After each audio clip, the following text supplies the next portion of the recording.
Hey everybody, this is Matt of Bond Boys fame, here to tell you that this month we don't have a Bond movie to cover. So what you're about to listen to is a sampling of what our new Patreon show is all about. On the episode you're about to hear, we break down Austin Powers, International Man of Mystery. So give it a listen. If you like what you hear, subscribe to our Patreon for $1 a month. Just go to patreon.com/Bondcast. That's patreon.com/Bondcast. BONDCAST. Thanks and enjoy.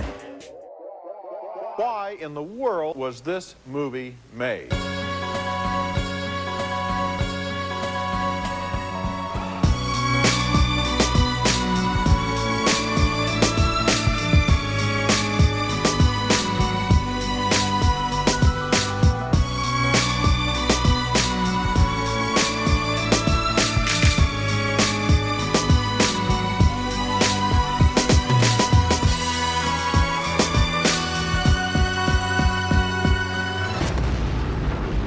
All right, so welcome to the show. This is our first trial episode for our new format. I'm Matt McGregor, here with Colin Shaw, Harris McCabe. Hiya. And we're here with our very first guest, Arun Narayanan. Hey. What's up? Happy to be here. Arun is from Arun Considers, and today he's going to help us consider this movie. Yes, since it's a trial episode, he's our judge. Judge, jury, and executioner. He's going to decide which one of us is great and which one of us is Matt and Colin. It's true. Consider it done. So today we're talking about the great film Austin Powers, International Man of Mystery. Can you do that every time we say Austin Powers? Every time Austin Powers is said. Yeah. Yeah, I mean, this is a movie. It was released in May of 1997. We were all small children, except for Harris, who was fathering children at that point. Yeah, it was a mild hit, I think. Right? Oh, this is I think this is one of the movies of 1997. This is sort of a cultural landmark. I remember having this weird memory of it bombing and then only being successful on home video. But then looking it up online today, I was like, oh no, this actually made money and was a big hit. It did bomb in England. Yes. And then was actually a huge hit on DVD and VHS and whatever. After the fact, it was huge in England. But when it came out in theaters, it was not well received there. They would have never made those sequels if this movie didn't perform the way it did financially. It did very well. It absolutely just permeated the culture though. Every line. Watching it today, I was like, oh my God. There's so many lines in this movie I forgot were from this movie that I say to this day. Yeah. It convinced many a young man that they were funny just by saying lines from a movie out of context. I was one of them. I was guilty. I did it. Oh, but that's the thing. Everyone did it. And everyone, I just put in bold when I was taking my notes, I just bold-faced all the quotes that I saw that I was like, oh, this was used so much that it was annoying. In 1997, I probably said all of the lines from this movie 100-fold. Oh, behave. Yeah, baby. Yeah, it's a man. Do I make you horny? I'm having trouble controlling the volume of my voice. Yep. Throw me a freaking bone here. I'm the boss. Yeah, throw me a freaking info. I noticed today that he fell over. I noticed today that Dr. Evil says, throw me a freaking bone more than once. Mm-hmm. Which is where I was thinking about, so it was really funny at the time. And I remember thinking a lot about catchphrases. Catchphrases is not something you can really do in real life. You have to be a character in a narrative to have catchphrases. Yeah, they have to catch on to become catchphrase. You don't know if a line's going to stick or not. In real life, we have what are called verbal tics, which are just annoying things that we do over and over again that we say that, and we also adopt them if we hang out with the same person. Whenever Harris enters a room and he goes, Abba Zabba. Exactly. I've been trying to make it happen for years. It's not going to happen. People just sort of accept it now.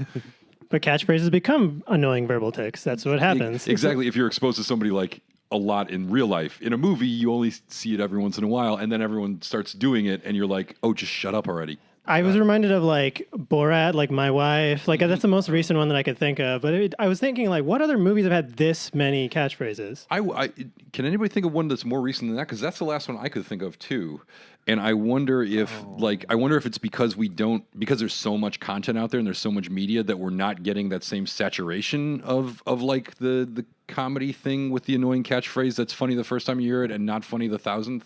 I think it's also that like they don't really make this kind of movie anymore, like this sort of star vehicle for a comedian right out of SNL that's kind true. of thing. Yeah. And like that was when they were doing these like characters, like a Corky Romano for the deep cut so for you. I was going to argue Chris that this Kattan movie is actually the peak of those movies. Yeah. Of the SNL character Right. movies, this is the peak, I Yeah. feel like. Even though this is isn't based on anything from SNL. No. Yeah, but Dr. Evil is Mike Myers' Michaels. impression of Lorne Michaels. Yeah, Right. which he Yeah, it supposedly stole from Dana Carvey. Do you guys know that? No, I didn't know that. That's why Dana Carvey hates Mike Myers. Oh, really? Oh, This is what really? they Yep. fell out about? Oh, I didn't know They're that. not friends. That's Mike Myers interesting. in real Well, I life knew is that- supposedly he's not a nice person. I knew they fell out. I okay. didn't know why, and I've heard mixed things about him, but I have heard that too. That he's got a lot of people who just don't like him anymore for various reasons. Have you ever seen Dana Carvey chopping broccoli? The chop and broccoli. Oh, that's my That's peak Dana Carvey to me.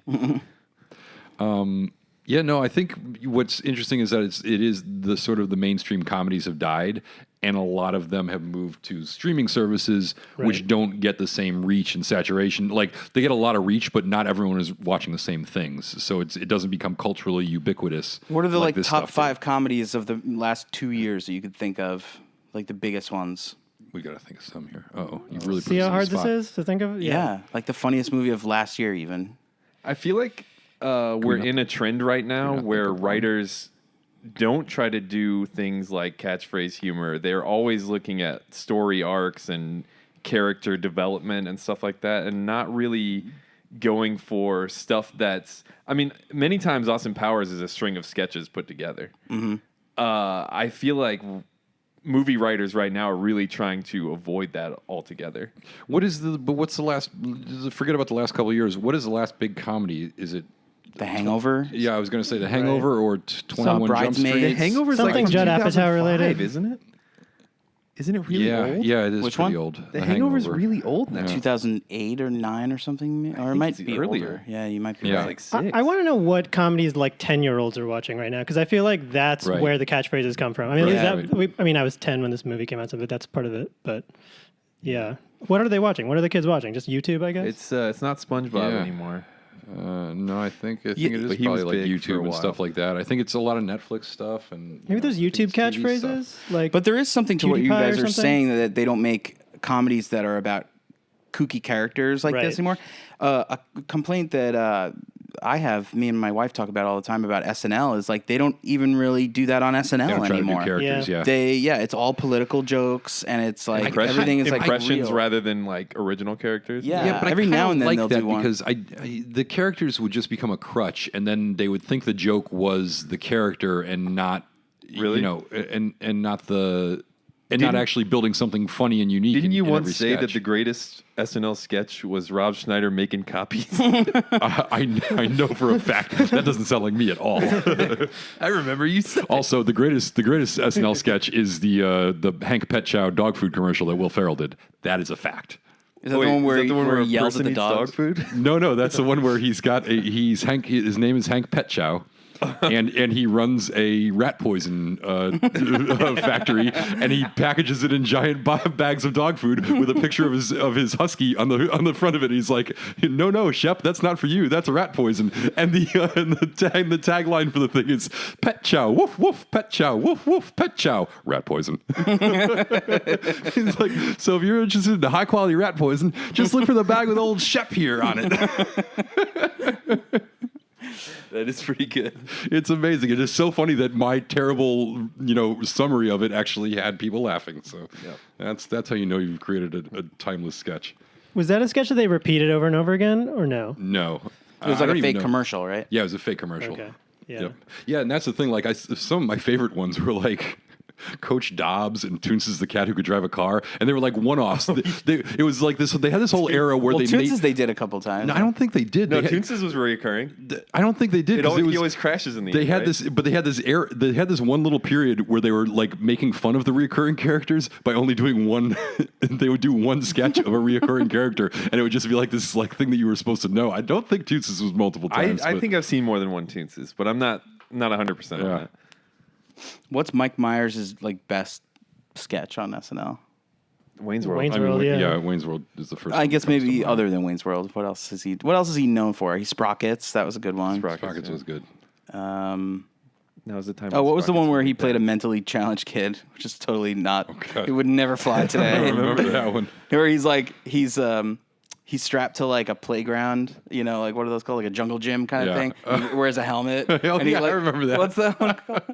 Or Simon something, where he was like in a bathtub. Yeah. I remember that one too. I don't remember what the joke was though. For some reason, you were saying this, and I'm trying to think back to that era, and I can only think of like Kevin Nealon and David Spade sketches, and they were like minor, you know. What about Coffee Talk? That was good. Oh yeah, I like Coffee Talk. Isn't that Long Island? Yeah. That's where you're from, right? Yeah, call me 555-4444. We'll talk. No, and then what would they say? Like, here's a topic to discuss. Rhode Island is neither a road nor an island. Classic. Yeah, that's the big one I found in my searching.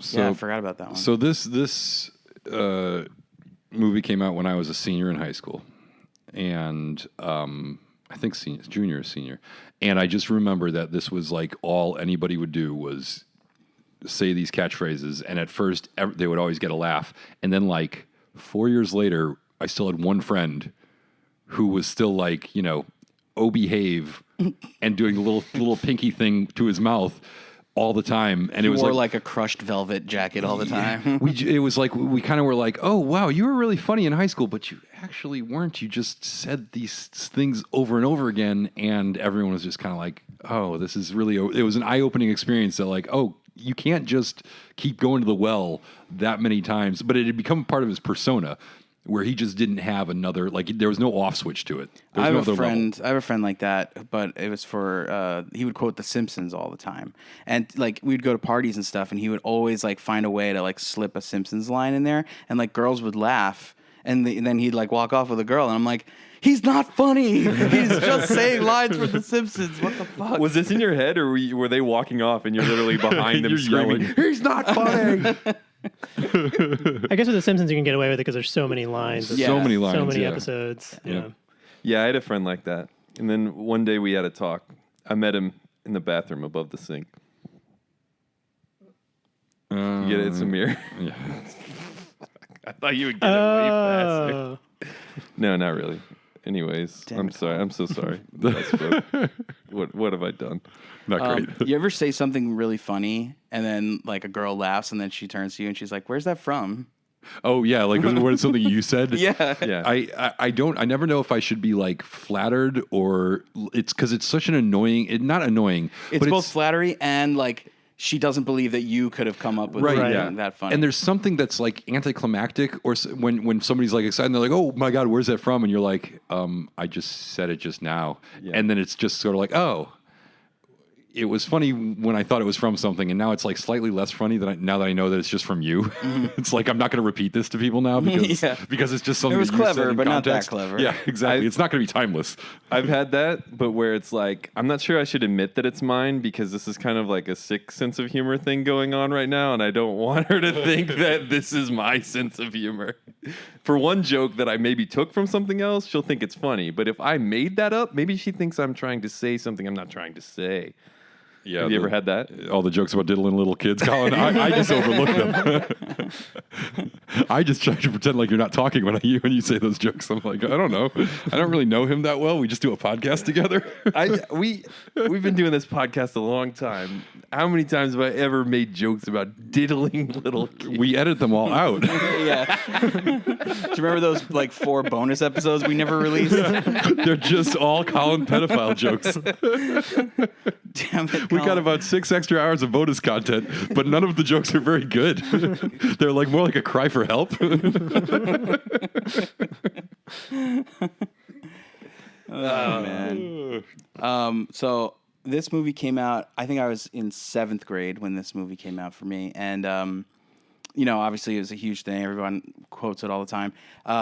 2 years later, I was in high school, and I had a band teacher who used to quote this movie in class all the time, and like she was cool. Like, she was like the cool teacher who like wouldn't get you in trouble for like dumb shit or whatever. But like, I remember it got to a point where I was like generally concerned for her mental state, like where she was like, you'd ask her a question and she'd be like, you know, I don't know, behave. Yeah, exactly. And I'm like, okay, seriously, I have to get back to class. Like, what should I do?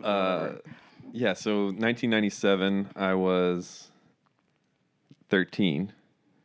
I think there's some. I mean, I was obsessed with this movie at the time, and I think there's something about the fact that the character is like playfully horny all the time, and like actually going through puberty that makes you like identify with it. You know what I mean? Like, Right. I don't.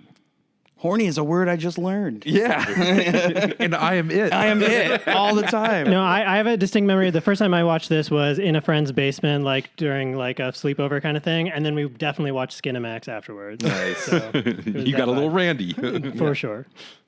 Yeah. You were on like a rotating circular bed together. I see. Right here, this was one of those moments where I was like, right after I said that, and you're all looking at me and not responding. I'm like, oh god, they're gonna like make it look like I'm a perv. You're now. like, oh, I did it again. You're like, oh, Colin, why don't you just keep your mouth shut? Oh, I did it again. Yeah, like no, I didn't make up that joke. That I was quoting someone. Yeah, I didn't make up that memory. I was quoting something. So how does this movie start? What's the first scene? It's a Dr. Evil scene, right? It's a Dr. Evil scene. Who really is the star of this movie? Like, for me, every time it cuts back to Austin Powers, I'm always like, aw. I disagree, but I was shocked at how evenly dispersed it is. Obviously, they're the same actor, so it's all Mike Myers. But so it wasn't like he was cutting his scenes for somebody else, for Jim Carrey or something. I did hear it was supposed to be Jim Carrey initially. It was, yeah. But he, I thought it was funny that they really do alternate Dr. Evil, Austin Powers, Dr. Evil, Austin Powers, Dr. Evil, Austin Powers, pretty much consistently back and forth for the entire movie. And it's basically like just a sketch for this guy. Yeah. They're almost non sequiturs, but how they break it up is and make it sort of work is that you get this random sketch of this guy, and then you get a random sketch of this guy. Especially once they get to the part where he's in therapy with Scott, and it's my like, God. this is really not part of the overall plot. Yeah, we're not pushing the ball forward But this here. is really great. Yeah. Carrie Fisher, so Yep. good in that scene. But we made a breakthrough in group. He's like, I had the group liquefied. Liquidated, you little shit. They were insolent. And that scene has the best monologue too. The Summers in Rangoon. Oh my God. That's the best part. In the spring, we made meat helmets. It's just so like none of it makes any sense. Luge lessons. Yeah. He's just saying it all like it's normal, mundane shit. He would make wild accusations like he invented the question mark. He would accuse chestnuts of being, what, lazy? It's so weird. That is such a great like absurdist. You rarely have an occasion as a writer to write something like that. Yeah. They must have they got their money's worth on that. Going off of what Harris said, I think at the time when in 1997, when I was really into this movie, I preferred Austin Powers. Like, if it's a struggle between the two characters, I preferred Austin Powers, but only because he is the archetypal hero of the melodrama. Looking at it now, and all the time, I've watched this like a ton of times. Dr. Evil is a way funnier character. Way funnier, yeah. Austin Powers is all catchphrases and like, because even compared Austin Powers has all the like fart jokes and the pee jokes and all that stuff. Right. And Lowbrow. Dr. Evil has this like weird other thing going on where he's satiring himself and the Austin Powers character with almost every scene. Right. It seems like the sort of satirical intent of the movie comes through Dr. Evil. Like all the stuff about like, the logic of the plans of the villains and stuff like that seems to be like, especially after seeing some of the sketches from SNL that like, which Matt sent out that were, inspirations for it. I was like, oh, okay, this is really the point in a way of this movie is to make fun of, this genre. Having not watched every James Bond movie like you guys have, I was still noticing plenty of that they have things. plenty of opportunities to kill the hero, Right. but they just don't. Yeah. Right. And the Austin Powers humor is much more physical. And like the similar absurdist Austin, like the Austin Powers equivalent of that speech of Dr. Evil's upbringing is how he doesn't like carnies, circus folk, nomads. Yeah. He does this whole thing that's like, and at the time that was another thing that people could quote verbatim that entire thing, and it was like, oh, it's so funny. And then like the more you hear it, you're like, yeah, I don't know. It's also shorter and but the Dr. Evil one still like holds up as like what the like I was watching out there. I was watching it. I was just like, what the fuck? Where did they come up with this shit? This is insane. Somebody had to write that. Yeah, and where this movie succeeds, I mean, we were talking about being 13 and seeing it. That's a whole nother experience than what this movie really is. This movie is a great satire movie with a lot of really clever, smart things in it. It just also has like a bunch of crude, like really dumb jokes in it as well. Well, let's. You want to talk about some of the stuff that because we were talking about the cold open, and that scene is very has a very Spectra evil lair element with we introduced Dr. Welcome to my Evil's underground lair. boardroom. Is it Thunderball? Is that the one with the with all the guys in the boardroom and they're getting executed in the chairs and stuff like that? Oh, okay. So it's a direct parody of a specific scene then. Okay, I didn't know that. Very close and to him calling him number 2 and stuff right, like that. because they all have numbers and stuff like that, except they get a lot of mileage out of the number 2 joke. I really appreciated how much they Tom Arnold. The Tom Arnold sequence still holds up. I was laughing the whole time. Number 2 That's potty humor, but Tom Arnold, that's some of his best work, actually. All right, buddy, you show that turd who's boss. You're going to drop a lung. He's concerned that he's going to shit out his lung. You're gonna bust an blow O-ring your and O-hole. drop blow out your O-ring and drop Your a O-ring, lung. So let's see. So it starts off with that scene. I like that when he pushes the button, you could see the names of the other Right, yeah. henchmen. They have some funny names. They're all just Generalissimo. Jurgen. And Will Ferrell is Mustafa. Mustafa, yeah. Yeah, had it's a little brown face, but I'll let it go. Oh, wow, yeah, That's true. So Yep. Quantum of Solace, they're just doing it here too. Yeah, exactly. That Mustafa death scene is good. They have a couple of gags that are like good gags, and then they press them too far, and they stop being funny for a second because they're just taking it too far, and it's like, okay, we get it, and then they just keep on going through until it's funny again. Yeah. Like the penis enlarger gag is another one of those things where it's like he's pulling out more and more evidence, and we're like, okay, we get it. Can we move on to the next scene? But he just keeps on going with the penis enlarger, and Austin Powers keeps on denying it until I'm like laughing again. And the Mustafa thing where he's like, I'm very badly burned. You could just, oh, thank God, open the door. Yes, I helped design this place. If you just open this door. I've been shot in the arm.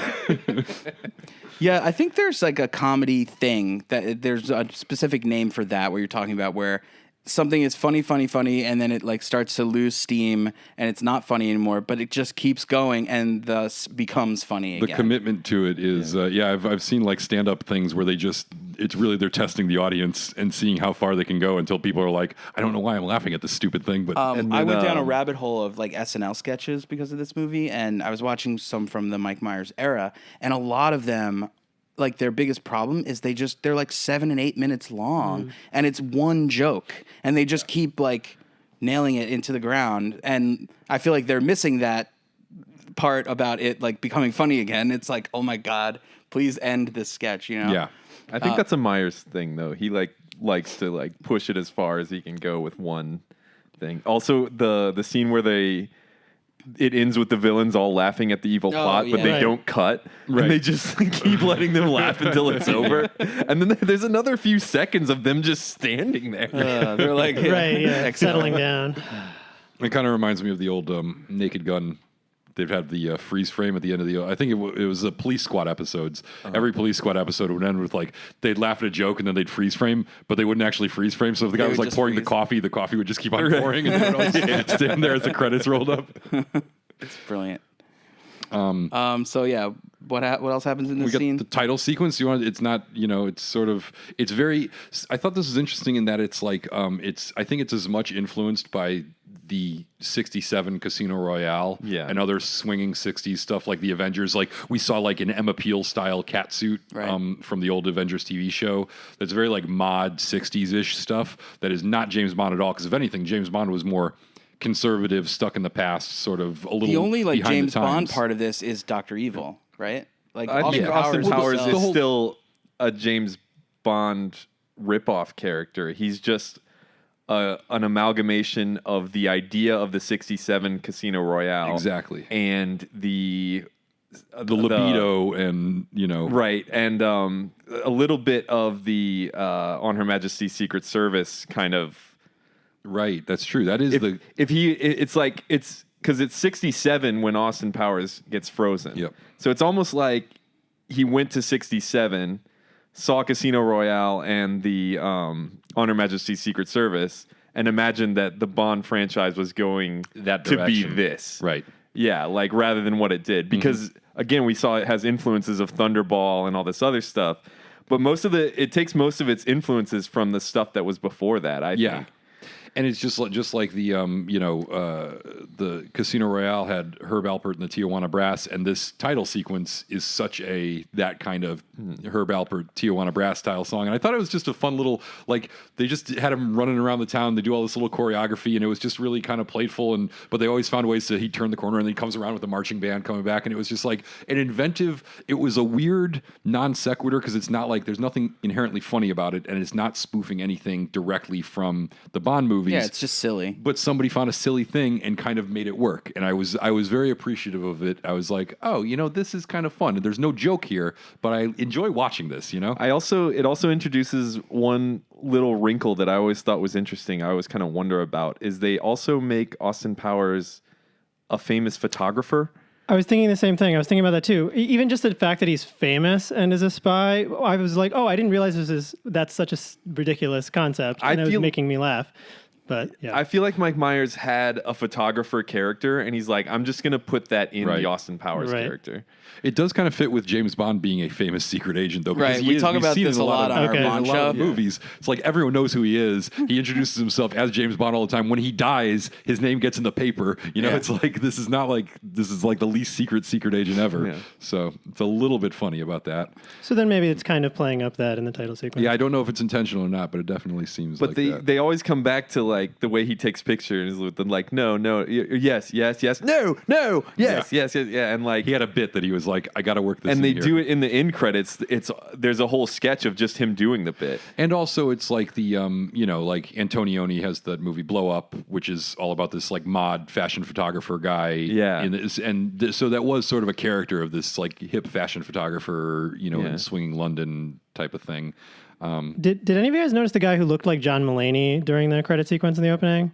There's this guy who was like sitting right next to Austin Powers when they're inside of the club and like the credits are all playing. And I had to like Google it, and obviously like John Mulaney would have been too young to have been in it. Yeah, he would have been like 15, right? Right. So it's like some other guy who just looks like him. But if you Google John Mulaney, Austin Powers, you'll see the shot I'm talking about. But it turns out that guy's playing Andy Warhol, which I didn't know. Oh, that guy. Oh yeah, right. Yeah.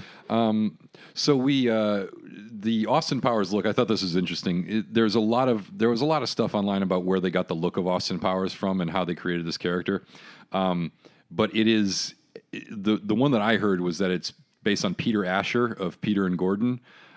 Which Colin, do you have that? Do you have any? Oh, he's bringing up the Andy Warhol. That's picture. the one. Yep. Is this the John Mulaney That guy does look like John Mulaney. Doesn't he? Oh yeah. I had to like pause it. I was like, there's no way. Looks more like Andy Warhol, but yeah, he looks like John Mulaney dressed as Andy Warhol. It looks like John Mulaney dressed as Andy Warhol. Bring up the Peter Asher picture, Colin. All right, yeah. So this is a visual podcast, right? So yeah, exactly. Everyone at home can see this. So Peter, if you are at home, just Google Peter Asher, Peter space Asher. Click on images, and you'll see. And you'll see a redheaded guy with glasses who is pretty spot on for Austin Powers. If you click on the images, you'll get the side by side. If you scroll down, you'll get a side by side. There you go. So Peter Asher was in this British folk rock band called Peter and Gordon. And I just thought I'd bring him up because not only did he look really goofy, but he has this amazing story. So here's how Peter Asher became famous. He was a teenager in London. British invasion, pop music's huge, Beatles are huge. Paul McCartney is dating his older sister and living in the spare bedroom at his parents' house. And every day, John Lennon comes over and he and Paul McCartney write some songs. And they write a lot of good songs that end up on records, and Peter Asher gets to sit there and listen to them, write these songs that have become iconic songs that we hear forever. And then sometimes he hears them write songs that they hate, and they're like, we're never recording that shit. Like the song World Without Love, which is this kind of emo song, please lock me away and don't allow the day here inside where I don't know if you guys know this, but it's a familiar song. I have not heard the song before, but I love your rendition. Well, anyways, so it became a huge hit. But not for the Beatles, for Peter and Gordon, because they stole it? No, didn't steal it. Paul McCartney said, we're not using it. So he has his buddy. Can and I they have go, this one, mate? They go, Sure, yeah, it's garbage. Exactly. Yeah, no, exactly. He literally said this is a shit song, and Peter was like, "Oh, well, me and my buddy have this. We're playing down at the cafe, and we really want to record. We really want to play this song. Can we play it?" He's like, and Paul McCartney says, "Well, it doesn't have anything. It's just like the line. It doesn't have a bridge yet. Hang on a second." And then he just gets down with the guitar, writes the bridge. The guy goes, does a song, and it's like a number one hit. He got signed to a record deal, had a 60-year career in music based on that. Wow. So it reminds me of like Picasso. They used to say Picasso towards the end of his career when he was 80 years old and still like the most famous artist in the world. He used to tip people at cafes and stuff by scribbling drawings on napkins and being like, yeah, this is worth thousands of dollars. This is basically Paul McCartney's such a good pop songwriter that he would just give people entire careers worth of, hit pop songs just off the top of his head that he was like, yeah, it's kind of shit. Well, I mean, they would have had to write him themselves if he didn't do that. Exactly. Well, I was going to bring up, there's a picture, if you Google Austin Powers hanging out with the Beatles, there's a picture of, it's probably Peter Asher. Oh, yeah, probably. That makes a lot of sense now. Yeah. But he's dressed, look up that picture. Okay. He's dressed exactly like Austin Powers. Yeah, so I've heard, I don't know if it's confirmed anywhere, but I've heard that that's who they based the look off of, and it's very close. Also, terrible teeth. I buy it. Yep. I buy it too. So where are we going next in the movie? Dr. Evil. He freezes himself. He freezes himself. Austin Powers also freezes himself. They got a couple of funny gags of him defrosting. The Demolition Man. I love the one where he's like, where they've got the Russian guy there, and he's like, oh no, we're allies now, and he's like, oh well, that's great, comrade. I'm glad we could crush those capitalist pigs. I also liked seeing the other people that were in the Frozen, Vanilla Ice, I think, and Gary Gold. Were they the only two? I think. Yeah. And Austin Powers. Those were the only three people decided to classic. keep from the 60s. That's classic 97 too. Like laughing about how they were celebrities and they weren't anymore. Right. But like everyone still knew they were. Still knew who they were. Yep. Is that what I said the first time? Yeah, there were a handful of those like very topical references. Was it what, Princess Diana stuff or something? I didn't know. I didn't understand the royal family jokes at all. Well, that was and that was.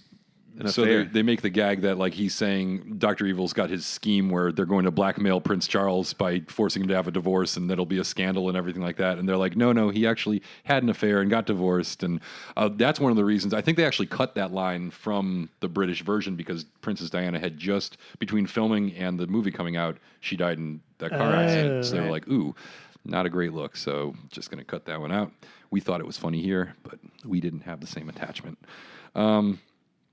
And what was his second plan? That was what was the second plan? They're going to destroy the ozone layer. Oh, yeah. That one's still topical today. Ongoing. That one still works. That one still works. Which don't they say now that the hole is closing and that it will be closed by like a couple of years from now or something? I read on Fox News everything's cool. yeah. Do we also get they really say that, by the way. Who? People. We're still all going to die. Yeah, we're just going to die from fixed. different stuff now. The guy who does the penis enlarger pump gag is actually Mike Myers, one of his early comedy partners, who surprisingly didn't have any kind of a career, like at least in film. I'm sure he did something, but I'm sure he had a career. He's good in this scene. Don't imagine he starved to death. Yeah, I think the best part about this scene is that he the way he plays it. You can tell he's irritated by the danger is my middle name gag, and he takes a lot of pleasure in pulling out all the penis. Like it becomes this really antagonistic moment without them having to do anything. Yeah. It's all like sort of between the lines. I read that the Ministry of Defense, like because of this movie, once a month they have someone who comes in who tries to legally change their middle name to Danger. To this day. That's funny. And then between all these scenes, we get I don't know, you guys probably don't remember it, but there was a show called Laugh-In. And between all these scenes, we get the Laugh-In style cutaways of, they used to have these little breaks between sketches on the show Laugh-In. Right. They had these breaks where like Goldie Hawn would be dancing in a bikini with body paint on her. He's with the band Ming T. And that's basically what they, Well, yeah. I don't know if we recorded that earlier when I was doing my little version of that song. I'll save it. Save it for the end. Save it for the end. Just like the end. Save it for karaoke when I'm putting the microphone out too close to my mouth. We forgot to mention one of my favorite gags, which was warm liquid goo phase. That's pretty classic.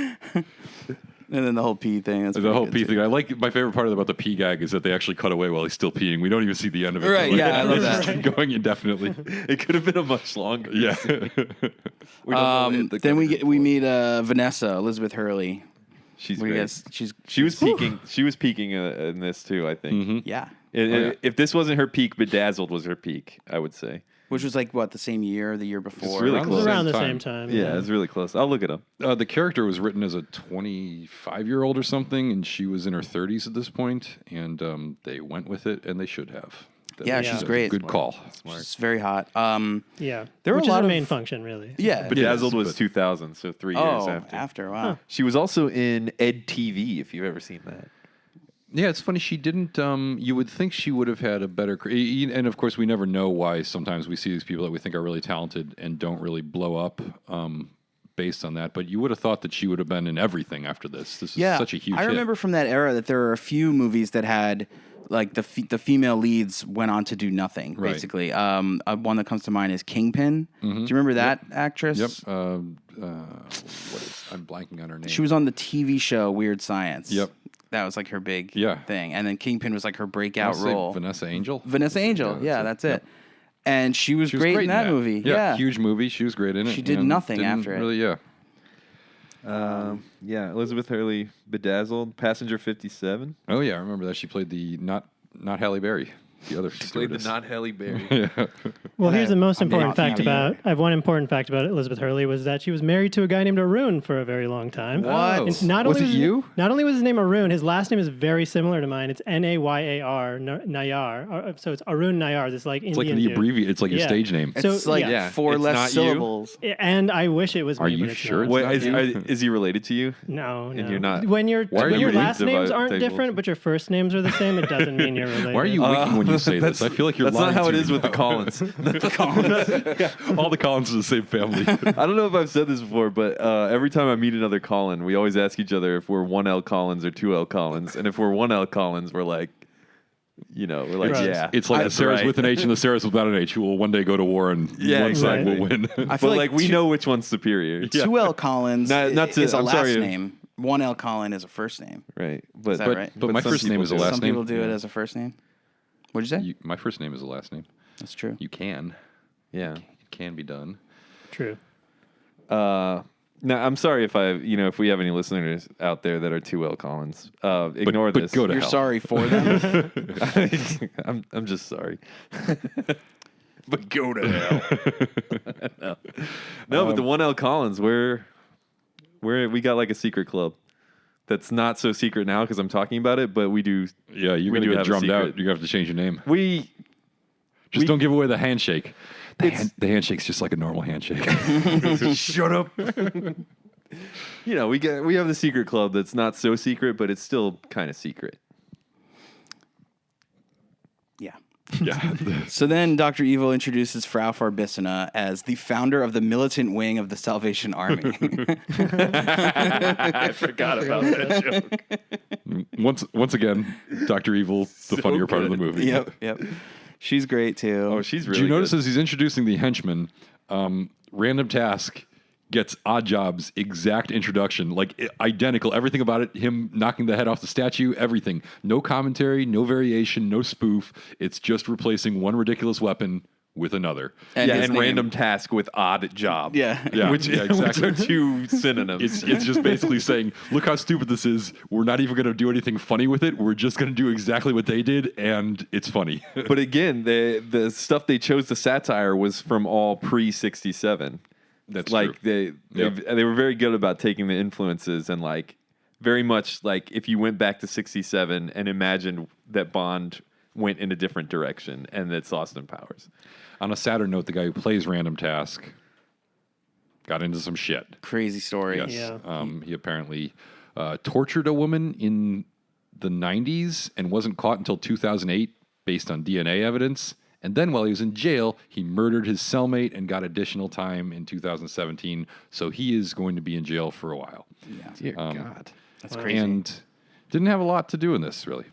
So we can... well, Wait, I do wait. love that. Oh, go ahead. Does that mean he was already a torturer? he at was this already time? yeah, he had already done some bad shit when he was in this movie. So he was just hiding it so he could go Hollywood or whatever. That's right. He did not want to, similar to Robert Wagner, he didn't want anybody to know about his criminal past. That's right. Suspected murderer Robert Wagner. I do like A lot the of dangerous timing. people in that scene. Yeah, I like the timing Myers of killed. between the introduction of random task and then like later on the totally forget about him. The payoff, yeah, you totally forget about him. That's like that scene in From Russia with Love where everything's fine, but then the woman comes back and she has the shoe knife. Oh, right, yeah. Yeah. Except she actually was in the movie a little bit. Random Task kind of vanishes. Yeah. I have a dumb question. I was noticing that during that henchman scene was the first time we see Dr. Evil's face, right? So up until that point, they're like hiding it. And I was trying to decide like why, like whether they were hiding it because A, it's a parody of something, or B, like they just didn't want to shoot Mike Myers twice right now because like, you know, they're running out of money or something. I don't think know. it's suggestive of he's like the Blofeld character in the Because in Bond the early Bond movies, they have a character. He's riffing on Blofeld, who's like Bond's arch nemesis. And in the beginning, they did that. They hid his Okay. face.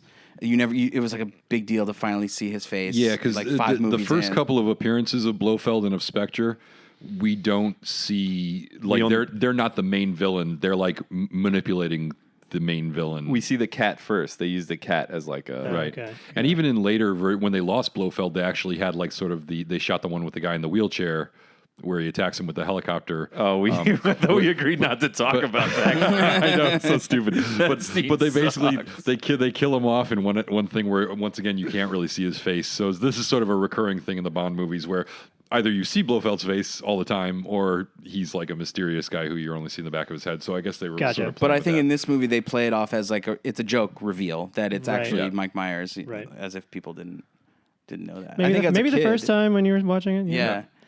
I mean, well, it's funny that he wanted Jim Carrey to do that role because I think it would be a completely different movie, and Yeah. the joke wouldn't be like it's funny that it's Mike Myers playing both roles because he does it so well, Right. You know, and if it was, I mean, I'm sure Jim Carrey would bring something to Which it. role would Jim Carrey do? He was Dr. supposed to Evil. be Dr. Evil, That'd be bad. yeah. Yeah. But Plus Jim Carrey was at his height at his peak, if you will. Plus, Mike Myers actually looks a lot like which is the Dr. Evil that he's which is the Blofeld that he's doing. From You Only Live Twice. Yeah. Who's that actor though? Donald Pleasance. Donald Pleasance. Yeah, right. Yeah. Exactly. Yeah, he looks like they do a good job of making him look like the Donald Pleasance Blofeld. Yeah. Get away from me, you lazy-eyed psycho! It still works. You can just yell out a random quote from the movie and it gets a laugh. I'm cool. I'm hip. he does the Macarena incorrectly. He's saying duck over. Then we go to the casino for another Austin Powers scene. Wait, we didn't talk about the introduction of the Lucky Charms guy. Oh, yeah. that got one of the biggest laughs from me because I've seen this movie 100,000 times and like I forgot about that part. And he's like, "Yeah, they're always trying to get me Lucky Charms," and I just died. And then they start laughing at him. It's like, what? Yeah. What's so funny? The woman who does Frau Farbissina is really good in that. Her reaction to It's a saying television Lucky commercial. She's trying to explain it. I think that was ad libs too. Just Oh God. but I thought that guy looked remarkably like Norm Macdonald. I couldn't figure Irish out. guy. I couldn't figure out. I know I've Irish- seen him in other stuff, but The he's like Irish guy looks like he's related to Tim Robbins to me. Oh, really? Like he doesn't look like Tim Robbins, but he looks like he's related to Tim Robbins. Do you know who was originally supposed to play Scotty? Oh, I couldn't believe this.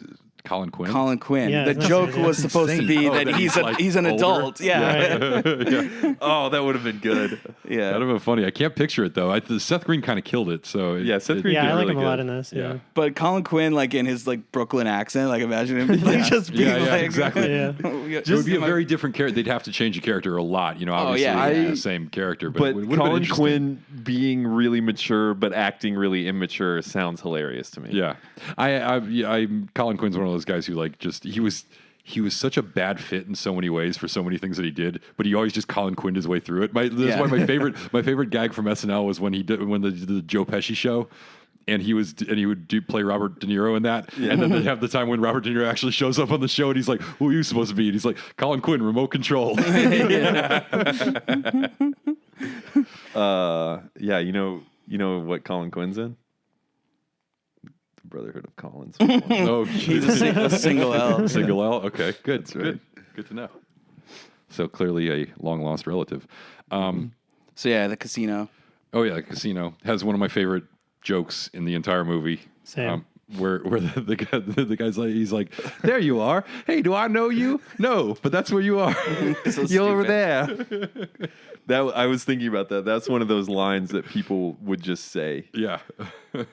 I also And of like course, allow myself to introduce myself. myself. I also like you have a 5. I'll stay. Yeah, I also like to live dangerously. Did you catch the soup Nazi as a dealer? Yeah. Yeah, that's who that was. I knew I recognized him, and I Yeah. did not until you said that. And here's where they get a lot more mileage at the table about the number 2 jokes, where he's like, I can't even remember what he says, but he's like, what do you do, number 2? That's my business. Now, if you'll excuse me, I have to go to the little boys' room. Right? That's what he said. Yeah. That's my business. And is this where we meet a lot of vagina? Yes. Yep. Oh, right. And then we have him walk into the bathroom with the blind bathroom attendant. And he's like, you didn't happen to see Anything at all? great Tom Arnold cameo. Yeah. What are you in the show? Or something like that? No, I'm English. I'm English. Oh, I'm so sorry. I'm sorry. Yeah, that's great. That's class. I'm English. Oh, I'm so sorry. And then I think the next scene is the one where they have the really well choreographed thing where he wakes up naked and Vanessa's on the phone to her mom. Oh, and yeah. and she's Classic like holding scene. she's eating a sausage and stuff, and they do a good job there, and then they call it back later, and then I think in the future movies they do even more just elaborate go Yeah. overboard, choreography. But that this was like the first time they did that, and I remember I was like thinking, wow, this is really clever. They had a scene that was going to be boring, and they just turned it into something. This movie had a couple of gags that weren't.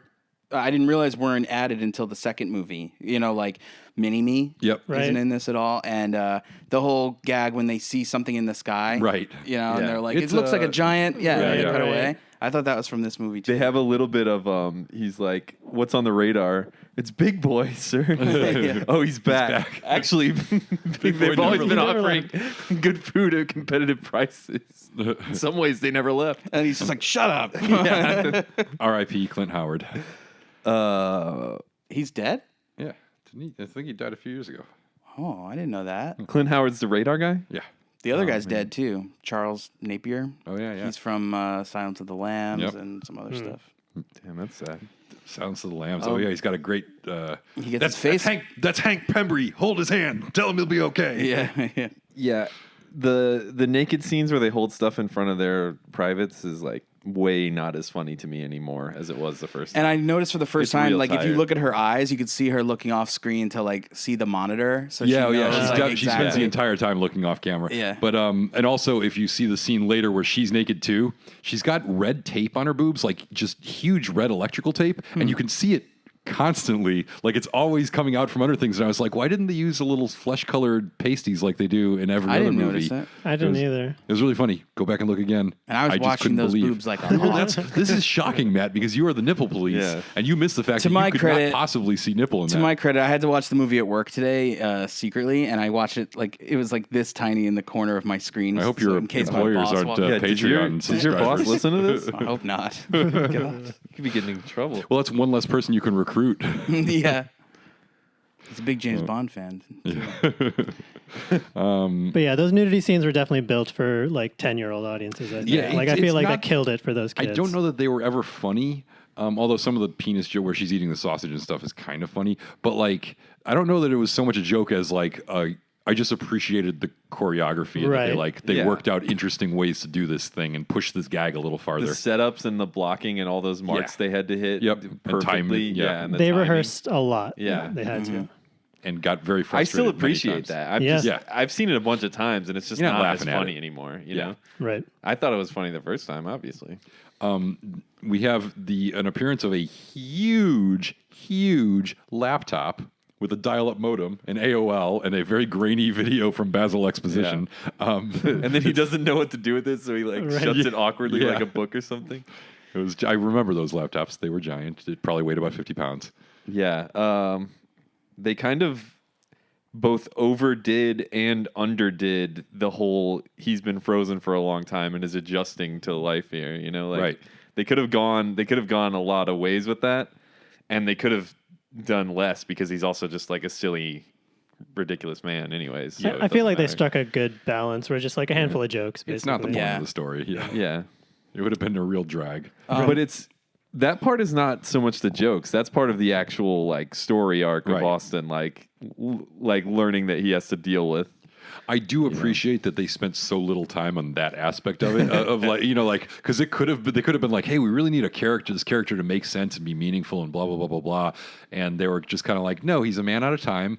And then he's going to catch up. And then at the end, he's going to very calmly in one paragraph explain why free love wasn't about, you know, unprotected Yeah. sex. Right. You know? I think one of the points I feel like I was going to make when we get to summarizing, I don't know if we're there yet, but I think 1997 was a real sweet spot for making this movie. It's like, I know we were supposed to think of segments, and one of my suggestions was that we all pick an MVP for the movie. And my MVP is 1997, the year.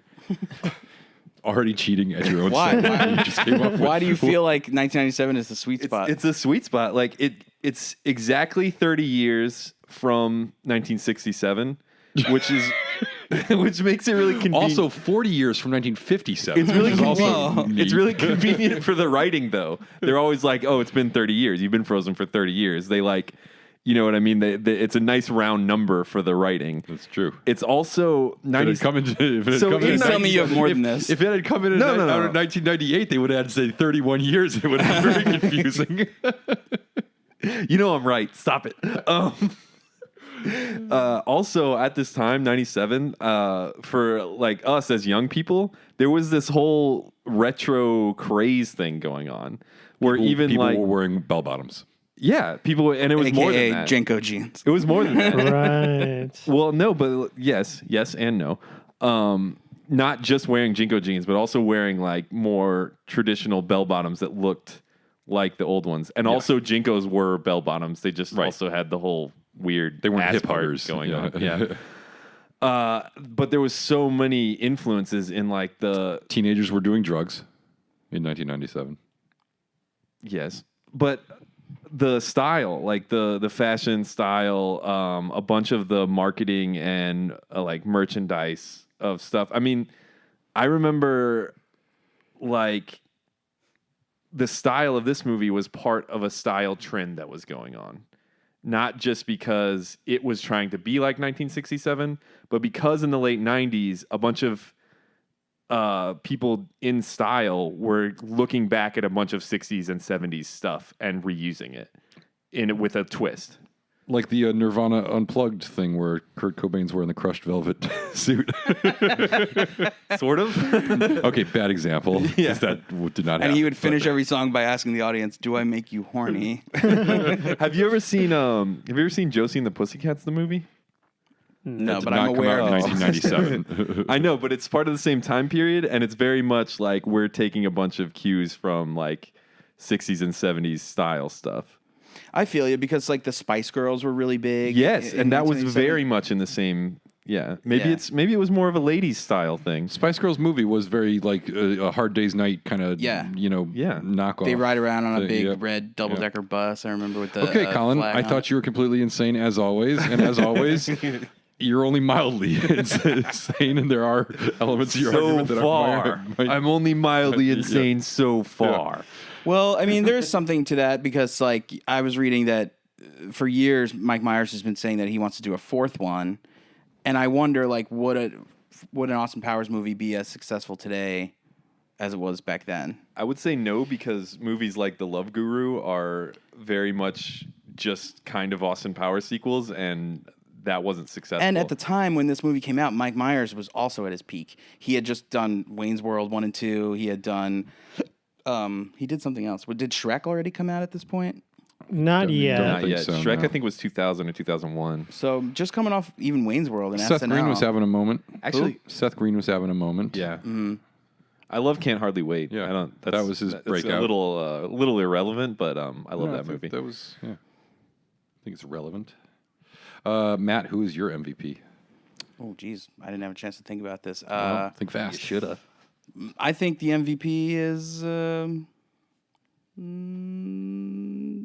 I guess, Dr. Evil. I don't know. He's the best part. I wrote that in my notes. I said Dr. Evil is the best part of this movie. He's better than Austin Powers. Yeah, for lack of having time to think about this, I say Dr. Evil. Interesting. I'm going to go with the year 1996 because that's obviously when most of the production took place, and if it wasn't for that, we wouldn't have a movie at all. That's right. And without 1996, you wouldn't have 1997. That's true. Yeah. That's true. You can't actually skip get a year. to. Yeah, you can't skip a year. It's impossible. For my MVP, I'm going to go with Jay Roach so that we can talk about that a little bit. All right, let's talk about Jay Roach. Yeah. I was just curious about how, like, I don't know how much you guys know about how the movie got made and stuff, because I don't know much, but, like, this is his first movie other than something called Zoo Radio, which I don't know anything about. Nope. So, I mean, obviously Mike Myers had this already, like, a, pretty significant career, but, like, I look at Jay Roach and I'm like, oh, this is a career I could still potentially emulate because he went to USC and he was like, I think in the grad program, and then like, significantly later. They probably picked him because he was affordable, and like he didn't have much clout to him, Yeah. Right. They probably saw some funny like sketch thing that he did, and they were like, great, he'll do. Yeah. I'm really, and I don't know the answer to this, and Demi Moore was a producer. Yeah, I saw that too. I thought that was credits. I was interesting like, too. what? Yeah. Yeah, and like a real producer, not like an executive producer. She must have been fairly involved in this. Yeah, I think she got pretty rich from these movies on top of... Good for her. Yeah, Wow. but I'd like to know how she became associated with Right. it. I'm curious about that, and I'm also curious about Jay Roach, and like what did he do? Because he must have done something. He's got like almost no credits before, not just as a director, but as really anything. I know he wrote a couple things that he became a producer on, but he had very little. He must have been friends with Mike Myers or something, a connection somehow. I feel like some of this might have been Mike Myers meeting people at parties and being like, I'm doing these characters like it's like a It's the swinging 60s. It's like a Dr. Evil and like a super spy. Are you interested? And they're like, leave us alone. But I guess, yeah, fine, whatever. But it makes me wonder that, like, if he's right off of Wayne's World and stuff, like, and he's pitching this idea, wouldn't people be into it? Like, Yeah. And then so I was why, joking about the leave us alone. Well, thing. exactly. So why did he end up with Jay Roach, a guy who basically has no credits at this point? I mean, obviously he did a great job. Maybe he was like that into it. He's like, whoever else you got, they're wrong for it because I love you. Yeah. He wasn't possible, Southern. I don't too, know why I like, did that accent. he might have been looking for someone who would allow him to essentially direct. Yeah. That's what I That's kind of possible. figure. And he did, but it launched his career. Jay Roach did very well off of. Yeah, it the launched back his of this. career. Did he direct the second one? I know I saw that he directed the third one. I think he did all three. And then Meet the Parents. Meet the Parents, right? And then now he just does political movies, but Mm-hmm. which is a bummer in my opinion. What's his latest one? He did Recount. I know that. He did Bombshell, which is the Bombshell, Roger yeah. Ailes Fox News one. Right. Oh, I haven't seen that. It's coming out. It's not out yet. Oh. Yeah, It's not going to out be yet. around. What's that show with Russell Crowe? That's like the same kind of thing. Yes. That's the Roger Ailes. That show specifically about Roger Ailes, like a Right. biography. Loudest Voice. That's what that one's called. Yeah, Loudest Voice. Yep. Yeah.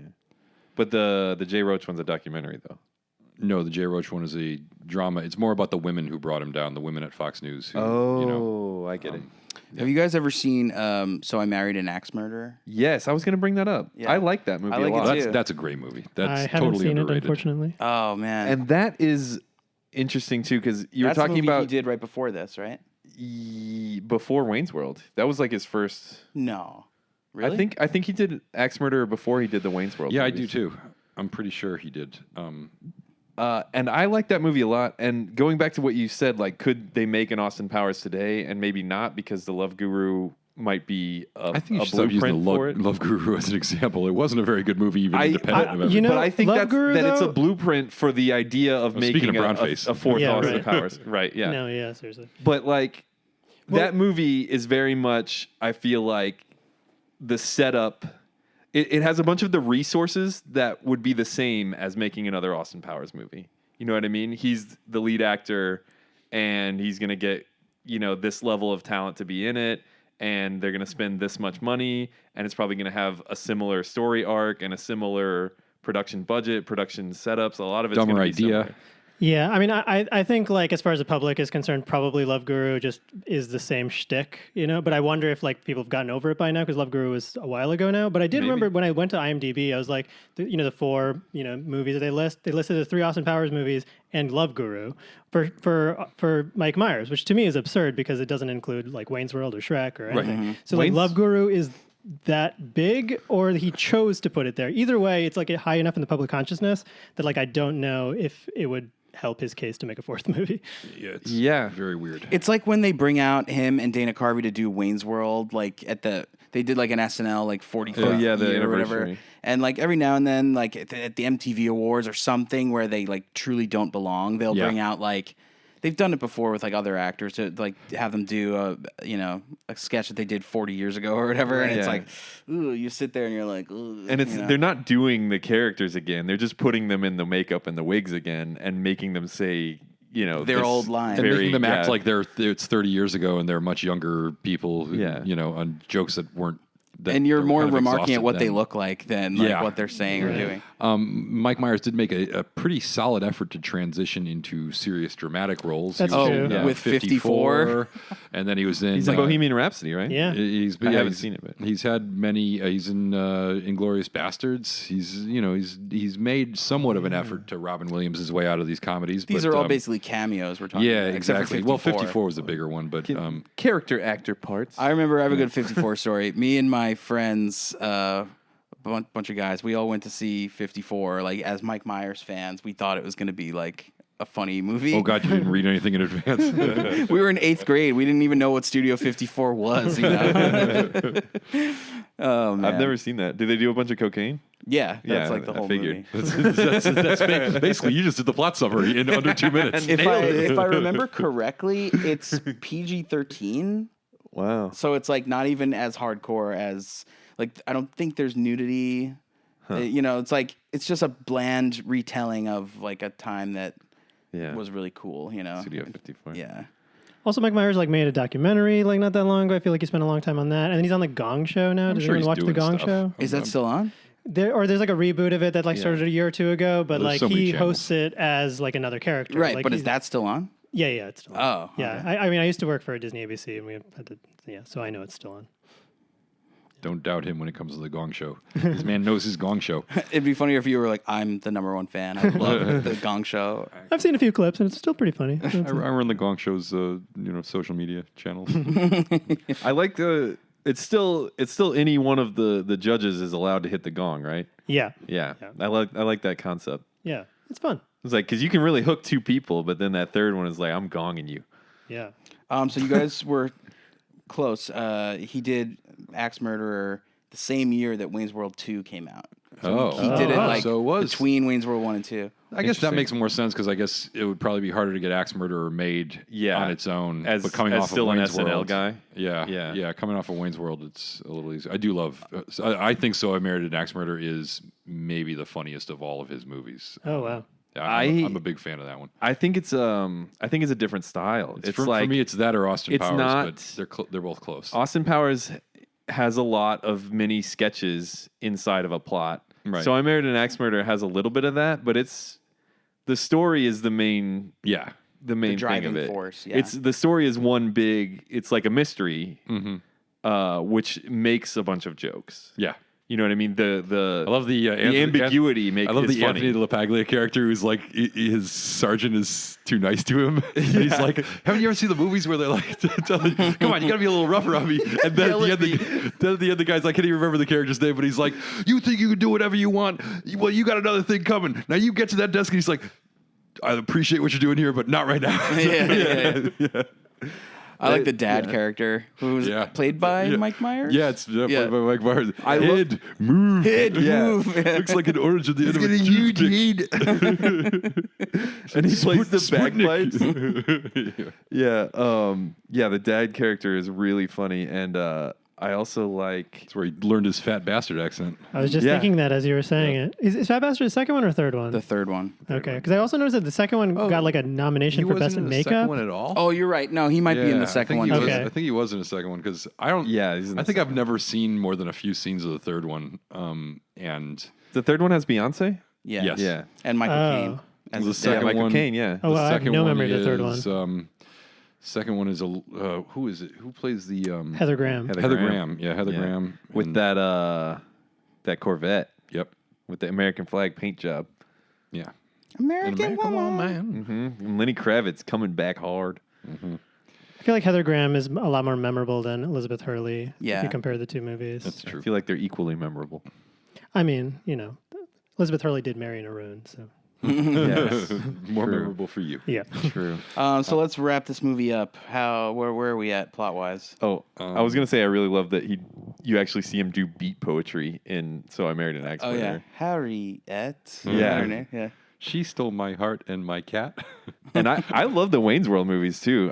Me and Tim still quote Wayne's World 2 sometimes to each other. That's a mistake.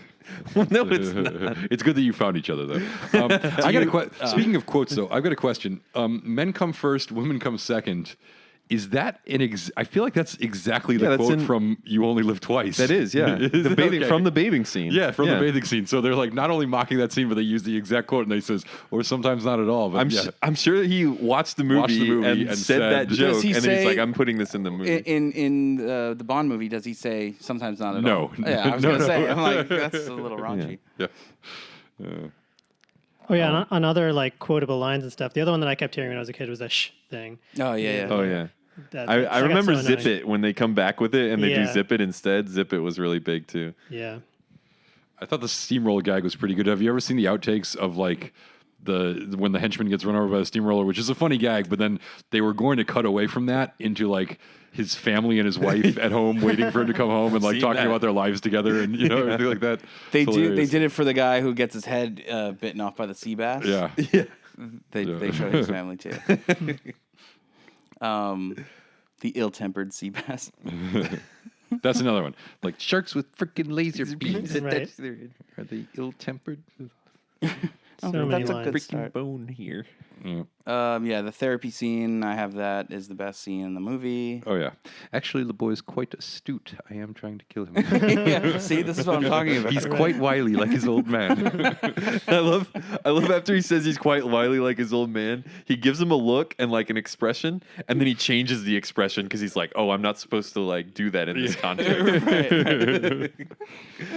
Also, the good Austin Powers sight gag is when he's trying to back the car up in the little vehicle in the narrow hallway, and then we cut back to him, and he's got it exactly fit between the hallway, and he's still trying to back it. I make a still K say, turn like, there. when I'm It's- describing to it's someone like a hilarious. 3-point turn that I had to do that was really bad, I'll be like, yeah, I really Austin Powers. I think about exactly. that scene all the time. Because Anytime I'm everyone doing everyone it. has been in that thing where it's like you somehow got yourself into a situation where you're like, I don't know if I have enough room to get out. How did I even get in here? Yeah. It's so crucial that they cut away from it, do a scene, Right. and cut back to it, and he's like, exactly. And then that. later on, when they're escaping, it's still there, and Yeah. they jump over it. Yeah. Um, And of course the fembots. Oh, are yeah, a yeah. great, is a it great cold gag. in here? Yeah, the striptease to I Touch Myself, I think, is just like a brilliant concept. It's one of those things that I don't know how funny it is, but I love the idea so much that like when that scene was happening, I was like, Am I aroused? It's like, I mean, the answer to that was yes. But it was like, I was like, okay, this is a tired joke, and I can't believe they're going to do this for almost the entire Divinals song. But at the same time, I was enjoying every minute of it. That's another one where, like, the naked scene thing, where you got to appreciate the execution. Yep. Because they have so many, like, cuts back and forth to, like, Mike Myers doing some piece of his own made-up choreography back to something else happening to a fembot. Right. And then the classic, he counts all of them, and he suddenly pulls out enough cigarettes. Yeah. And then he's throwing them into their mouths. Yeah. Oh, I like when they, after the guy gets steamrolled and they escape that room, Yeah. you can see the name of the room that they were in. It's like written on the wall, and it says Steamroller Testing Facility. Like it's just a room for steamrollers. And then we have, it's funny, like it's almost like they didn't, it ends quickly, which is good. Yeah. But it's almost like they didn't have any good gags for the whole reinforcements come and storm the complex, and there's a big gunfight, and then the self-destruct button gets hit and the place blows up, which is the ending of like, I would say 80% of the Bond movies or more. all. Oh, yeah. But the guy on the microphone is classic. Oh, yeah, I did love He's much that. like the guy in Dr. No, where Yeah. they just have a guy And who sits counting. there and announces what's going on. Yeah. And counting. But yeah, they didn't really have any. There wasn't a lot of jokes. They just sort of got it over with. They're like, "This is how Bond movies end. This is how we have to end this." I love that he slow-mo screams and jumps and dives and hits a big abort button that's just there. Yeah. I like when he says liquid hot magma. I think they wrote it so he could say it more than once. Yeah. We missed the whole part about like anytime he talks to like the Capitol when he's like, or he's the government when he's like threatening them. So the $1 million. Yeah. Oh, the UN? The UN, it's just a bunch of people in like dressed in their like stereotypical costumes. Or I also liked when him and Vanessa show up and they're like in disguise. His disguise kind of looks like the Love Guru. Right. Yeah. And she's like dressed up like She's a a cowgirl. Like a glittery rhinestone. And then they see the really tall guy and the really fat girl, and they're like, he's like, I'll take him, you take her. They come out the exact same, like the perfectly. They fit perfectly. They go in and come out within a second. How does it end? He fights, what's his name? Random Task. Yeah, he beats him with the penis pump. On the honeymoon. On the honeymoon, it's like the typical Bond thing where they end up screwing, but because he's learned about monogamy, they get married first. But do they address that he was married to her in the second one? Yeah, you Yes, don't they remember? do. She's She's a fembot. The second one begins like Opens. right where She turns out to be a fembot? Is that what it is? It Okay. opens with this ending scene where I she was completely actually forgot about that. I guess I'll. It's have to literally the revisit. exact same scene, except all of a sudden he realizes she's a fembot because she turns into a fembot. Yeah. And then he's heartbroken until he meets Heather Graham. And he's like, my last girlfriend turned out to be a fembot. And she's like, that sounds bad. Yeah. Elizabeth Hurley must have been bummed about that, though. She didn't make it to the second one. Well, she was in it. but she Yeah, but was like, she written gets out. killed Could have got paid a first lot yeah. more. Yeah. Yeah. Well, it's the Bond movie. You got to stick with Bond that. girls. You got to new girl every movie. Sure. You can't have recurring. We also, speaking of girls, we didn't really cover the cross-dressing spies that are constantly being punched in the face by Austin, or all the old ladies who aren't. The It's a Man Baby. Oh, that was my good. mother, Austin. God's Well, sake, she is rather mannish. She definitely looks like she got beat by the ugly stick or whatever. Yeah, exactly. It's like, what is that? Like That's fucking mean. yeah. That joke did not age well. Yeah, and it's like a low point for the character because like Vanessa's mad at him, and now he's punching old ladies. It's in the one of face. those gags where like I feel bad for the actress who is Right. playing the old woman. Yeah, I stand by my argument that Austin Powers, the character, is funnier to the younger audience, and Dr. Evil is funnier to all audiences. I would say. well, except for the younger audience. It's like No, when, there's no exceptions. it's like when I was a kid, I used to like Ace Ventura 2 much better because it Right. was like animals and in Africa and it was Right. fun. But now, Exactly. as an adult, you like Yeah. the first one better. You It's like recognize when- crap when you see it. yeah, when you see Jim Carrey crawl out of a rhino's butt. it That's just probably the isn't best part. as It is the best funny scene. That is the anymore. best scene. So do we want to try some segments? Do we want to do we have any ideas? Well, We did our MVP segment. We did we did our MVPs. Well, mine was 1997. Yours was Dr. Evil. His Mine was was 1996. More of a I said cop you out did than that? I am. I was looking up something on the internet, and you spite MVP'd me while I wasn't watching. And Arun's was That's Jay a real Roach. I think Price is Right move. Hey, I'm going to declare the MVP segment a success. I think we nailed it. That'd be funny if Arun said that his MVP was the year 1. That's real Price is Right. Yeah, right. 1 cent. right. Cents aren't years. We could try. You guys could try pitching this. You guys want to pitch me and Arun? We're the executives, and you're going to Ooh. convince me to greenlight this picture. Oh, who's going to take the lead? We're both. You're pitching? both pitching it. This is your idea. Together. This is your idea without, that you. Who's lead though? Are you lead or am I lead? This is something you came up I with can lead. together. Yeah, sure. Okay, so it takes place in 1967, and it's got this spy character, right? His name's Austin Powers. He dresses goofy, he wears glasses, he has bad teeth, but it's 1967, so women love him because they don't know any better. Are we doing period stuff? Is this a comedy? Retro's hot right now. Retro's very hot. Well, right wait, it doesn't stay in 1967. It jumps to the present. Oh, shit, time travel. 1997. now. In which retro is hot. Sci-fi movie. Okay. All right, I'm in. All right. Sci-fi spy movie. I haven't It's seen that. it's before. a comedy actually. Sci-fi spy comedy. sci-fi Okay, spy interesting. movie. Interesting. Have you A little ever bit period, a little bit. seen someone do a really funny Lorne Michaels impression? Who's that? What year is this right now? 97? Am I supposed to know who that is? Yeah, Probably. he's I mean, the I was, SNL guy, right? if I was 10, I probably wouldn't. But okay, I wouldn't also be. So an we're executive. pitching to you as a 10 As a year old. 10-year-old. We're both yeah. 10. In your movie executives? I know. I mean, the industry's it's for That the young. makes a lot of Yeah. sense. Which studio is this? Just keep getting younger. So the main character is chasing the villain who freezes himself in order to move forward into the future. And so the rest of the plot is brought there where hijinks ensue. What's the hook? What's grabbing me? What's pulling me in? Catchphrases.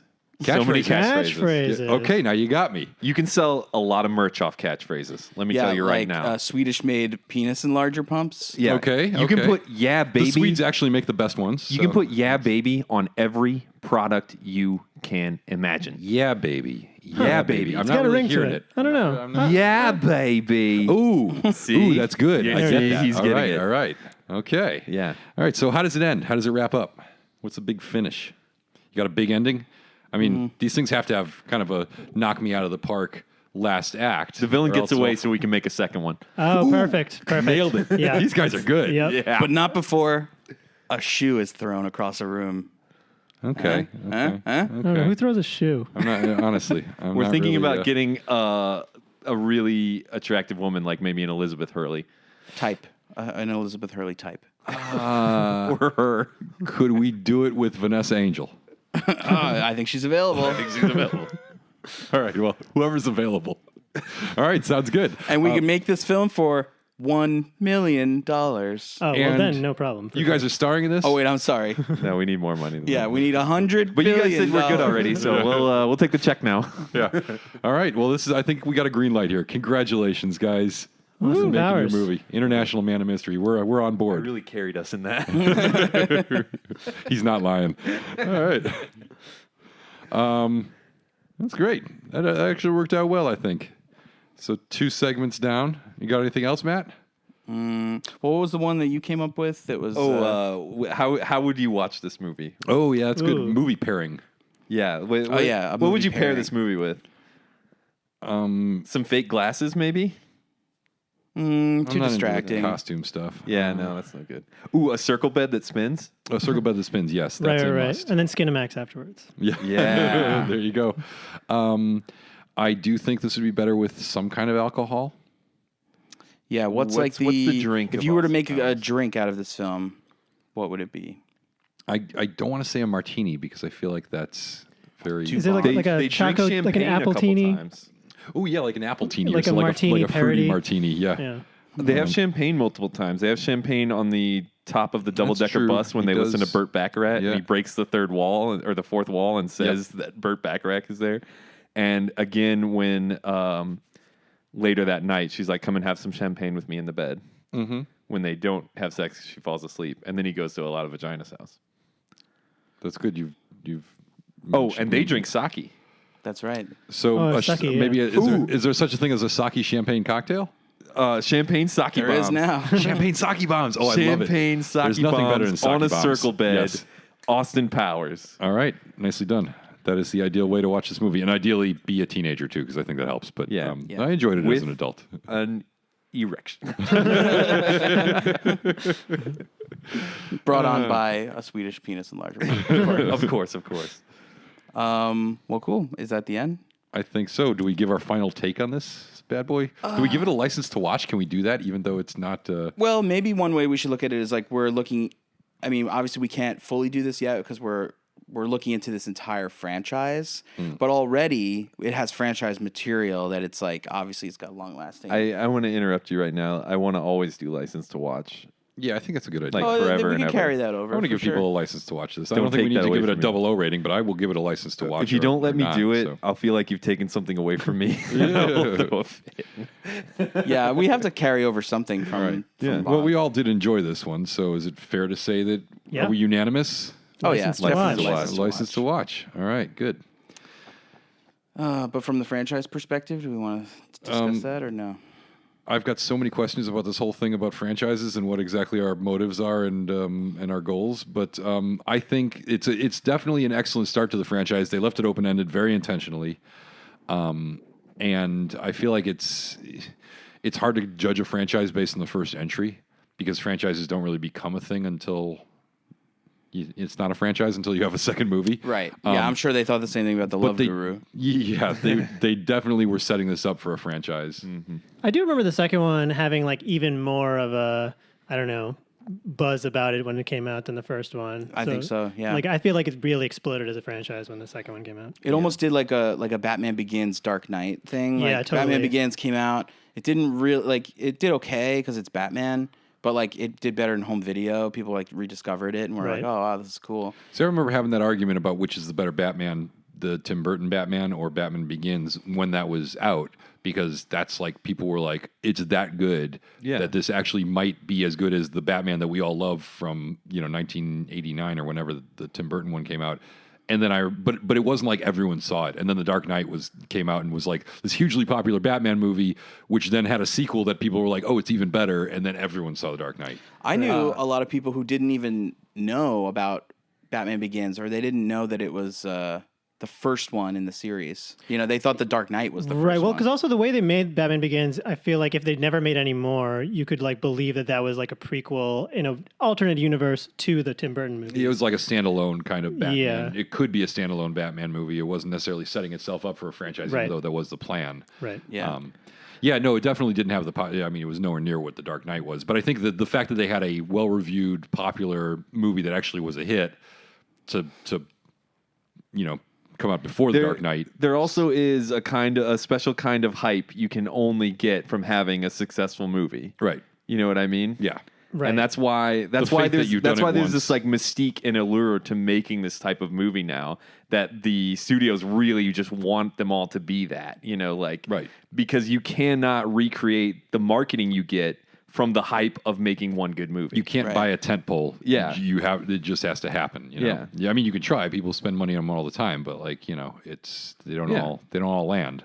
Yeah, like The Mummy. What was that one called? Oh yeah, the most Dark recent something. Mummy, the Tom Cruise Mummy. What was the production company that they came up with, or Universal Dark. Dark Universe? Yeah. Oh yeah. Right. Oh, yeah, it was like all the monsters. Yeah, it was all the monsters. right? Yeah. They're going to And have it bombed so a bad. combined universe of Of that's what? the hardest Frankenstein and that stuff? They were Yeah, going to yeah. do all thing. The that. Mummy was supposed to be a launch. They teased Dr. Jekyll. and they had all this other. The Invisible Man. I think they're still actually making that, but now it's not connected. Yeah. I mean, they're just all trying to do, which is why it's so remarkable what Marvel managed to do. I was just thinking about Iron Man the other day, and just like Created. how they managed to, but you got to nail the first one, because Iron Man was a huge hit, same year as The Dark Knight, And and the source material needs some credit. Like it's set up to be like that when you're taking it from an existing media. right, sure.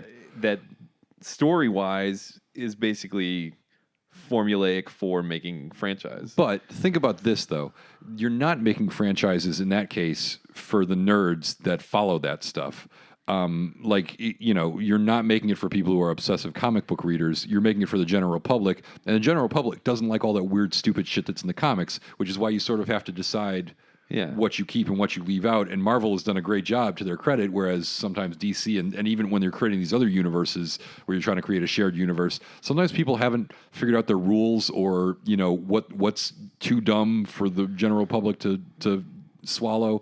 And Marvel did a great job of being like, okay, this is ridiculous, but people will buy it. This is too dumb. We can't have that, Yeah, I mean, if you told me like 10 years ago that there were going to be 4 Thor movies, Right.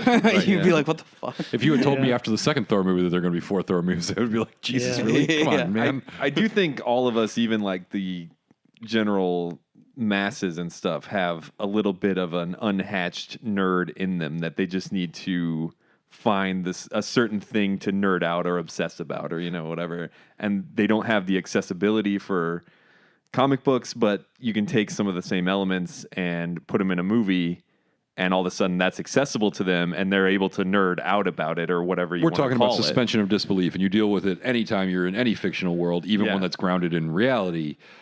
And, and people will buy just about any. I mean, there's some people who are just like, oh, if it's got dragons in it, I'm out. Or if it's got time travel in it, I'm out. I hate those movies. But sometimes until they get the one that they like, until they hatch their dragon egg. But there is so much in the comics that is so, because they've told so many different stories with these things, it's tough to winnow it down to the ones that make the most sense for you, which is why it's impressive what they've done. And I don't even know what this has to do with Austin Powers. Franchise. We're off. Franchises. Yeah, we're off that. Franchises, maybe we man. should call it. I was thinking about this in the car. Maybe we should call it Francheesy. Oh, God. You all hate that? Oh, yeah. Well, it's a good pun in that it's cheesy. Thank you. You nailed I that part expected of it. Matt or Harris 1 out of 2 to like it, but Well, maybe if we like I'm over specifically 2. were going for cheesy movies, that would work. but Or cheese, if everyone we were likes talking cheese. about cheese.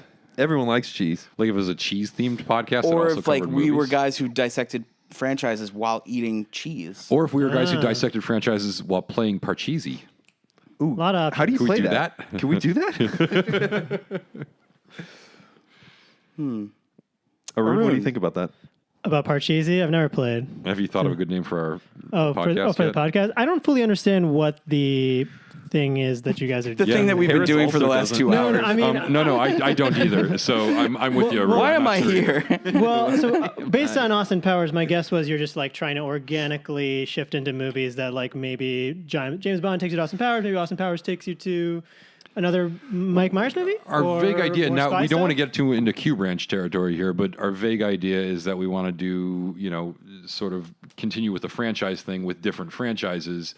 And we haven't figured out what the through line is going to be or if there is one. And Matt keeps on saying we're trying to determine the best franchise ever, but I have no idea what the hell that Well, means. we have or a what the separate standards are. podcast, a bonus podcast that our Patreon listeners know about, where we are trying to figure out the answers to everything Oh, you I just see. said. Like, we're trying to figure out what the through line should be and what Okay. our purpose is. Well, then, yeah, okay. So I've got a couple of ideas. One being that like it seems like the most obvious thing to do is just do spy movies for a while, but like because there's plenty of those. But maybe you're bored of that. I love Mission Impossible. I really want to do Right. So there's Mission Impossible is a great franchise. Forever. And then the other way is like Also because it has one bad one, and that's always fun. you want to pick stuff that has like a Yeah, couple you of need a bad bad stuff one. in there. Mission Impossible 2, you're talking about, I assume? Yeah. Long hair means What? it's bad. That's the one? Oh, Colin.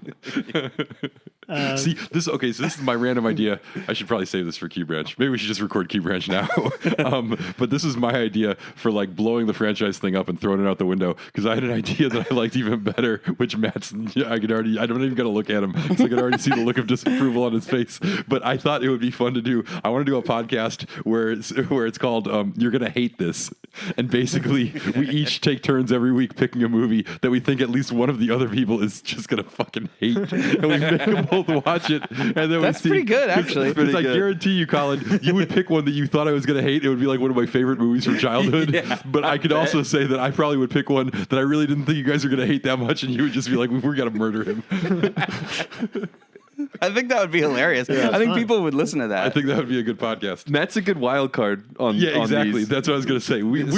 Sometimes little things tip Matt one direction or the other that I wouldn't expect. Yep. He's very influenceable. Arun, where could we see your stuff? Oh, yeah. I've got a web series. You can check it out at arunconsiders.com, ARUN, and then the word considers. CONSIDERS. And what is that all Correct. about? You want to tell us like a little bit about it? Yeah, sure. So I'm Arun, and I'm the one who's considering things. And What are some of the things you've considered, Arun? so episode 1, I consider heroin. Episode 2, I consider virtual reality porn. So it's like a lot of fun, darkish kind of stuff. Now, does it come from like do you write or do you like have you really had these thoughts and thought like, oh, I should make a show about this, or did you have the idea for the show and then say, oh, what are some things I could consider? Like, which came first? You know? That's a funny question. So I've been like writing stuff down for ages, as any writer does, just like in a notepad and a lot of Oh, stuff. is that the secret? Damn it. That's why I'm not more prolific. But a lot of the stuff I write down is just like useless as far as in terms of any kind of stories that I'm writing. And then at some point, I decided I wanted to make a show. I was like, okay, as a writer, I've spent a lot of time just waiting for things to get made, and like most of the time, they're not getting made. So let me make something, and let me think of something that's like really easy to make, so that I don't have any excuse not to make it. And so the easiest thing I could think of was like a web series where I was just walking around with a voiceover running through my head, because I was like, okay, well, I don't even have to get a sound guy; I can do it all myself. And so then once I had that format down, then I kind of checked the notepad of like, okay, what are some of these ideas that could fit into this, and then some new ideas too. Are you the sole writer of the show? Yes, until we just released one, the diversity episode, which I co-wrote with I love that episode, by the Jordan way. Letty. Yeah, it's very funny. Thank you. It's a different one than all the other ones. So like everything up until these 3 that we released this year were really just 1.5 minutes long each episode. Me walking around, voiceovers running through my head. And then we decided to try to expand it a bit. And so Arun Considers Diversity is actually other people considering diversity in addition to me. So it's like it starts off with me thinking about it and you hear my voiceover, but then you start hearing other people that are around me as well. And so, yeah, I think it's fun. Everyone should definitely check out, just check out Arun Considers Heroin. It's a very funny entry level. I mean, it seems like hard stuff to jump in on, but it actually is a good gateway to the rest of the Arun Considers universe. But like you said, they're very short. I thought your first season is a great like teaser for like what the idea is and what the humor is. Thanks, man. And then you sort of expanded that, and I love the ambition of what you're doing now, trying to do something a little more, interesting and elaborate and much more difficult to film. So Right, sure. Yeah, thank you. Good for you, dude. But as far as like gateways, also, I will say usually people, the first episode they watch, I've noticed if I don't tell them anything to watch, is the White Girls episode. Arun Considers White Girls. Oh, that's a good one too. So Because it's the first thing our eyes go to. Yeah, that was part of my joke in it too. That's why everyone seems to like White Girls. We're distracted by shiny objects, basically. But yeah, so these are the kind of gems of my thoughts you can hear if you listen to this. I watched Arun Considers Nothing. I thought it was a very good take on meditation. Thank you. That was a good one too, yeah. They're all great, you guys. And also I'm at Arun Considers on Twitter and Instagram. So yeah. How often do you put out new episodes, and like how many do you plan on doing? Very infrequently. I mean, in 2 years, I made 9 minute-and-a-half long episodes. So, that seems like a small amount based on like lengths, I guess. But it's also, I do it in between other projects and stuff. So I kind of just, whenever I feel like I have a bit of a gap in terms of what I'm working on, it seems like a good time to try expanding it. Right now, I'm actually trying to write a pilot version, like a half-hour version of the show. Oh, nice. And so depending on where we go with that, like I'll figure out when the next set is going to come out. You could have characters in it who are podcasters. Hey. Totally. Yeah. Arun Considers podcasting. All right. Yeah. Well, I've got my cast right here. So Yeah. Perfect. Good. Colin does some sweet voiceover work. Do you? That's right. I'm really more of a behind the camera Like, guy, here, so. narrate Harris's thoughts right now. I hate Colin. Get out of my head. All right, cool. I guess we'll wrap it up from there.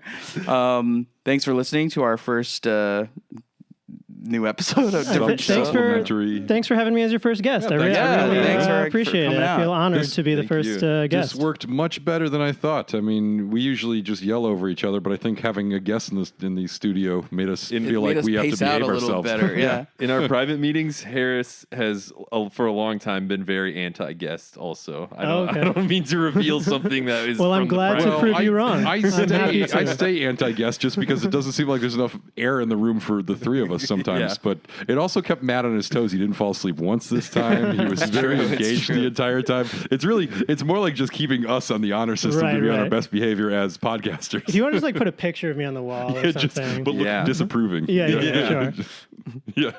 Just Arun shaking his head. Well, I'm happy to come back anytime. All right. Cool. Great. Thanks.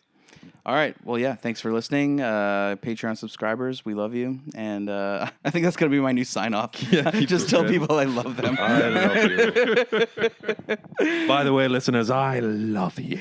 Keep listening. And you know what? Spread the word. Get your friends to subscribe because more people equals more money and a nicer apartment for all of us. We all live in the same apartment. Yeah, we all live in the same apartment. It's tiny. It's a 2-bedroom. We don't even have one of the walls. Yeah. All right. That's it. Nice punctuation there. Really went out with a bang, just like the Austin Powers movie. All right. I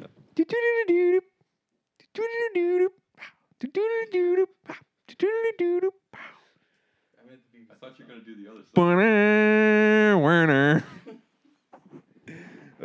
Mrs. Will ya make me tea? They'd love to be. Turn on the telly. To the BBC. To the BBC. Yeah.